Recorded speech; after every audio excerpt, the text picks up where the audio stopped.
Il-ħidma tagħna ta' wara l-pandemija rridu nagħmlu l-għeruq tagħha llum.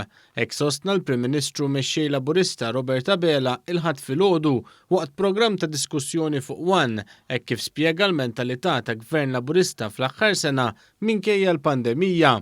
Dr. Abela spjega kif dan il-Gvern ma setax joqgħod jistenna l-pandemija tgħaddi sabiex ikompli bil-ħidma tiegħu u minkejja l-pressjonijiet kbar li kien hemm xorta rnexxielu jwassal numru ta' riformi kbar għall-poplu Malti wawċi. Fost l-oħrajn Dr. Abela semma r-riforma fil-kirjiet ta' qabel l-1995 u kif se twassal għall-ġustizzja ma' eluf ta' sidien u inkwilini wara 20 ta' snin mingħajr ma ġiet indirizzata din il-problema. Dawk l-eluf ta' persuni illi setgħu jispiċċaw mingħajr saqqa fuq rashom. X'ngħidilhom? Għax hemm il-pandemija? Ma nistgħux ngħidlok, ma nistgħux inkunu aħna insensittivi għar-realtajiet u għalhekk illi minkejja l-pandemija għamilna riforma storika fil-liġi tal-kera ta' qabel l-1995, riforma li kienet ambizzjuża għaliex biss ngħid li ħadd ma rid jagħmilha qabel. Spjega wkoll kif bħalissa Gvern Laburista għaddej batt ta' riformi fosthom dik dwar l-użu responsabbli tal-kannabis. Żgħażagħ li qed jagħmlu l-kors universitarju u ġew umiljat interrogati jew fil-kwartieri ġenerali tal-Pulizija jew fl-assa tal-Pulizija. Issa jien saqsejt lil innifsi issa qiegħed f'pożizzjoni li nista' nġib bidla. U għaldaqstant li ressaqna dawn il-bidliet il-quddiem sabiex nibdlu l-ħajja tan-nies.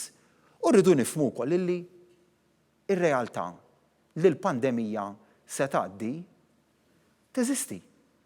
U ma nistgħux nitkellmu biss illum fuq il-COVID. Il-programm kompla jinkludi l-esperjenzi ta' persuni differenti, fosthom kien hemm l-edukatriċi Abigail Camilleri li faħret l-investiment li jagħmel dan il-Gvern f'ħafna oqsma fil-Gżira ta' Għawdex. Fost l-oħrajn aċċennata l-investiment fil-qasam edukattiv mill-Gvern sabiex l-istudenti jibqgħu jipprogressaw u jiksbu l-għarfien neċessarju għal futur sabiħ qudiemhom. Dwar Għawdex qal li din se tibqa' fiċ-ċentru tal-prijoritajiet ta' dan il-Gvern hekk kif aċċenna għall-ħidma tal-Gvern fost oħrajn fuq il-fast ferry. Se jkun game changer għax illum qed nitkellmu aħna li mill-port il-kbir għall-belt għall-imġar Għawdex se joħodlok biss 45 minuta jew inqas. U dan huwa żvilupp importanti immens li qegħdin naraw li fl-ewwel ġimgħa ta' Ġunju jibda jitħaddem dan is-servizz.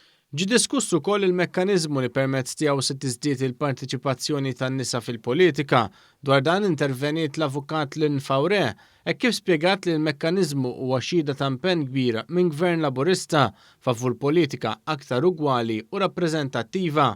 Is-sem ta' kulħadd huwa bżonn jus. Iżda jinħassu wkoll li l-bżonn li l-ugwaljanza għandha tiġi pratikata f'kuntest nazzjonali. Bħal dak ukoll kif qed naraw il-mekkaniżmu li jagħti inċentiv biex dawn il-prinċipji jkunu wkoll fl-aħħar mill-aħħar wara li dan il-mekkaniżmu jieħu ikunu wkoll ġid komuni. Dwar dan il-mekkaniżmu l-Prim Ministru tenna li kull bidla ġib id-dibattitu u l-kontroversja, madankollu dan mhuwiex gvern li jibża mill-bidla. Sostna li l-Gvern se tabaqa' kwietu jinjora d-diskrepanza fil-partiċipazzjoni bejn in-nisa u l-irġiel, madankollu ħadem biex issa eventwalment il-poplu jifhem l-importanza tal-bilanċ u li din aktar il-quddiem tinkiseb mod naturali. Dr. Abela temm jenfasizza dwar l-importanza tal-kuntatt man-nies li f'dawn l-aħħar xhur ġie ristrett. Saħaq li dan il-Gvern se jibqa' wieħed umli u sensittiv għal bżonnijiet tan-nies sabiex dan il-pajjiż jibqa' miexi il-quddiem.